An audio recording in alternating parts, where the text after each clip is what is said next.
बच्चों इस समय पढ़ाया जा रहा है अफर्मेटिव सेंटेंस को निगेटिव में बदलकर ट्रांसफॉर्मेशन करना।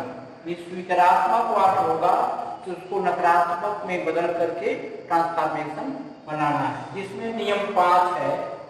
नियम 5 में है आए सुनाए के स्थान पर, अर्थात किसी अफर्मेटिव सेंटेंस में आए सुनाए शब्द आया हो तो उसको हटा करके उसके स्थान पर नो सूनर का प्रयोग करके ट्रांसफॉर्मेशन बनाते हैं।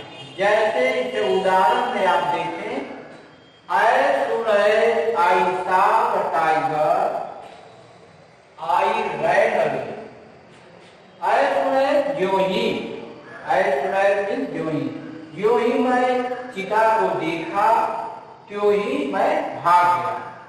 अगर यह इस तरह का वाक्य है और इसका ट्रांसफॉर्मेशन बनाना है तो नियम है कि आए सुनाए के स्थान पर नो सूनर का प्रयोग करके, तो आए सुनाए को हटा करके इसके स्थान पर नो सूनर रखेंगे।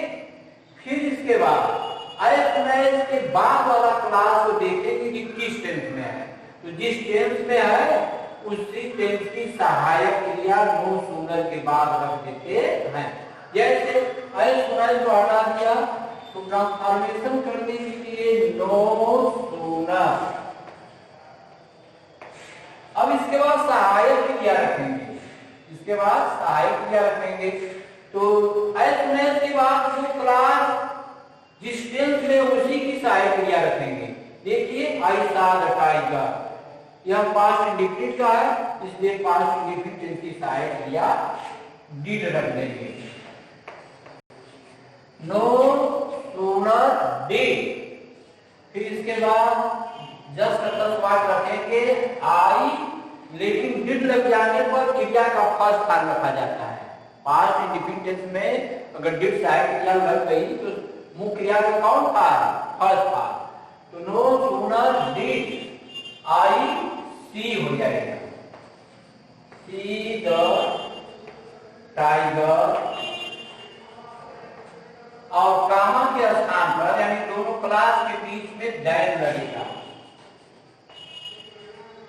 दैन आई रैन अवे,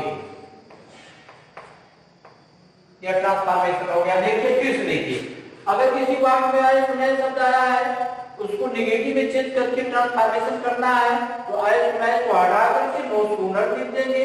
फिर इसके बाद देखेंगे कि आए सुनाए के बाद जो क्लास है जो वाक्य है वह किस टेंस का है। देखिए यह पास्ट इंडेफिनिट टेंस का है इसलिए पास्ट इंडेफिनिट टेंस की सहायक क्रिया तुरंत रखेंगे।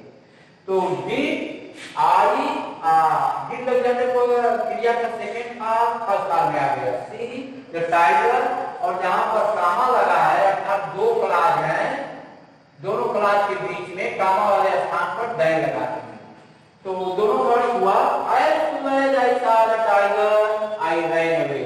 ज्यों ही मैं चीता को देखा त्यों ही मैं भाग गया। No sooner did I see the tiger then I ran away. इसका अर्थ हुआ तो चीता को देखे हुए अधिक समय नहीं हुआ था कि मैं भाग गया, अर्थात मैं तुरंत भाग गया। ठीक इसी तरह से दूसरा वाक्य है as soon as we reached the station the train came at the platform। जो ही हम लोग स्टेशन पहुंचे त्यों ही ट्रेन प्लेटफार्म पर आ गई। ऊपर में बताया था उसी के आधार पर आप दूसरे वाक्य ट्रांसफॉर्मेशन कर दीजिए तो क्या होगा आए सुनाए मोटा करके नो सूनर। फिर आगे देखिए रीच्ड पास्ट इंडेफिनिट में है इसलिए डिड लगेगा। आए सुनाए के बाद वाला क्लास जिस टेंस में होगा उसी टेंस की सहायक क्रिया यहाँ पर रखेंगे। यहाँ पर देखिए सुनाए के बाद पास्ट इंडेफिनिट में इसलिए पास्ट इंडेफिनिट टेंस की सहायक क्रिया रखेंगे। आए सुनाए नहीं no sooner did we.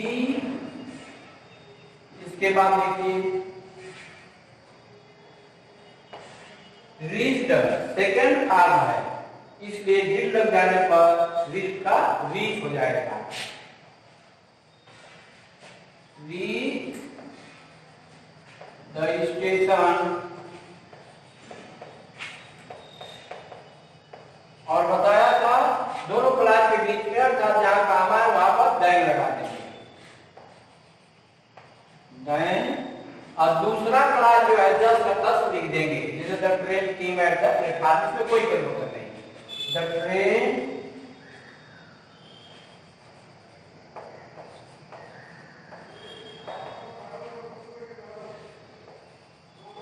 Came at the platform.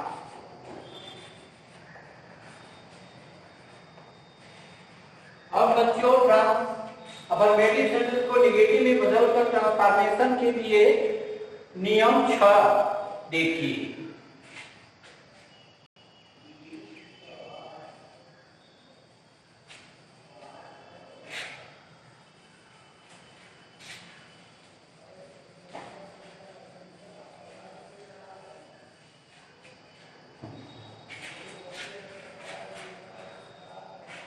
Rule number 6,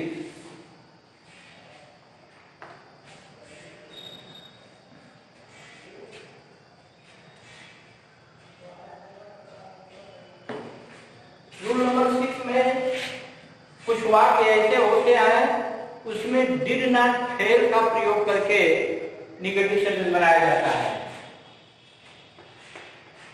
did not fail या डिड नॉट फेल का प्रयोग करके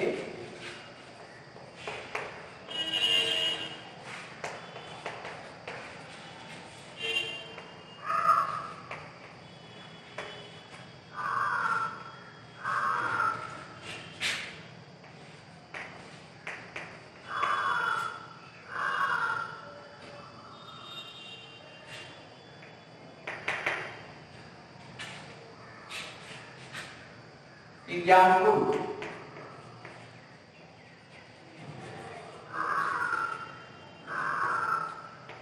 arisa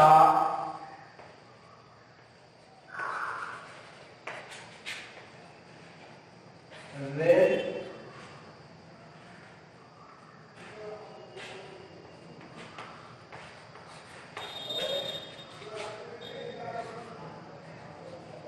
last year.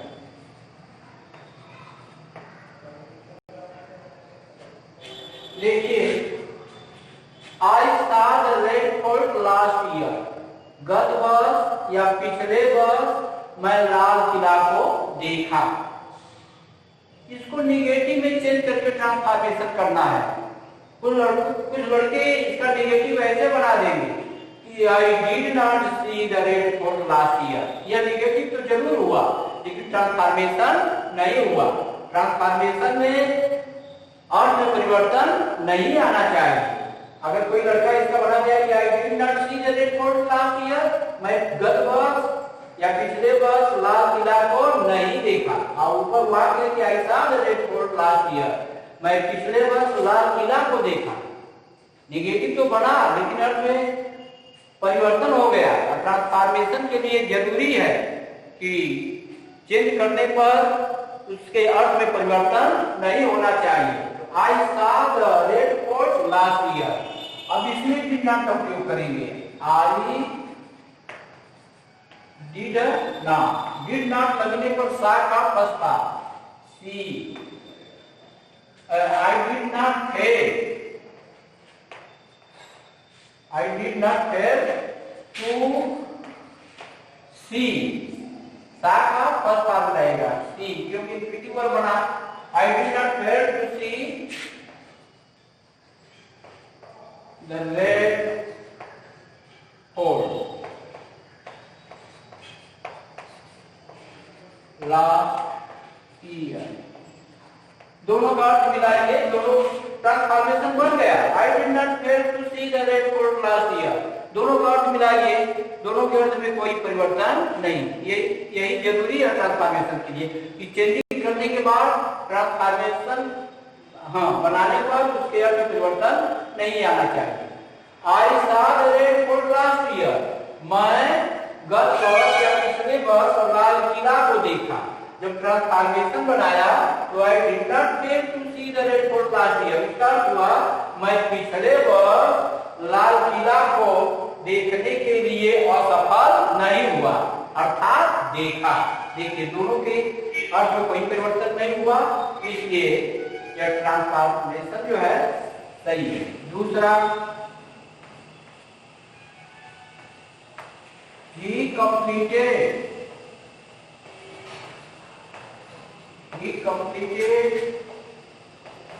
my work last week.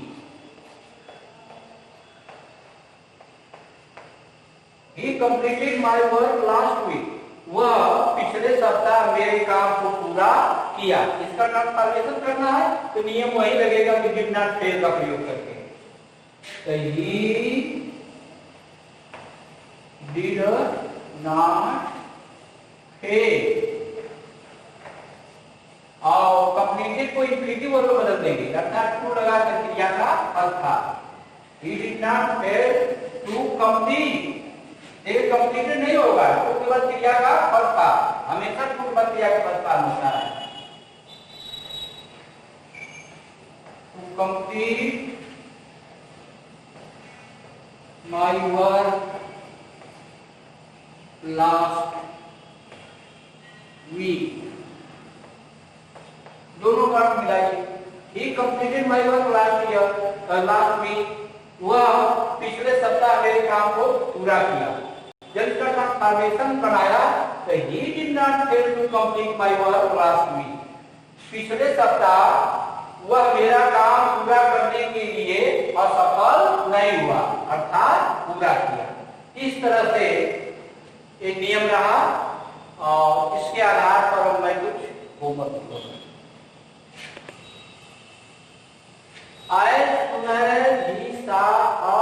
he ran away। जो ही वह हम लोगों को देखा, जो ही वह भाग गया। दूसरा, he saw the Taj Mahal last year। वह ताजमहल देखा। तीसरा वाक्य, as soon as we came here। जो ही हम लोग यहाँ आए, क्यों ही it began to rain। वर्षा होने लगी। I taught this lesson yesterday। मैं कल इस पाठ को पढ़ाया। ये 4 बार दिए गए होमवर्क के लिए, इसको पूरा कर लेना। अफर्मेटिव सेंटेंस को नेगेटिव में बदलकर जो ट्रांसफॉर्मेशन किया गया, सारे नियम पूरा हो गए।